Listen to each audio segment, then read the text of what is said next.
આજે તો આ બાળકોને જિંદગી સરખી જોવાની પણ બાકી છે, ત્યાં અત્યારે તેમને અર્થીઓ નીકળવા માંડી છે. અત્યારે આ વડોદરાનો હરણી તળાવે 15 લોકોનો જીવ લીધો છે.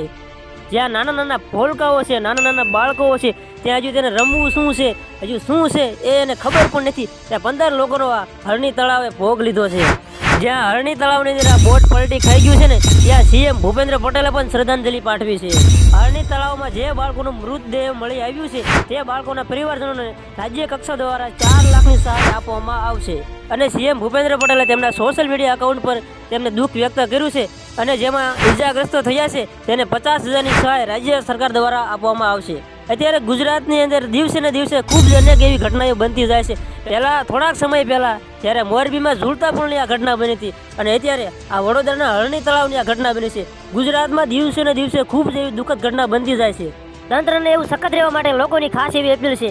આ વડોદરાના હરણી તળાવના જે બાળકોના મૃત્યુ થયા છે એ બાળકોના પિતાને દુઃખ સહન કરવા માટેની એવી શક્તિ આપે એવી આપણે ભગવાનને પ્રાર્થના કરીશું. અને તમે કોમેન્ટની અંદર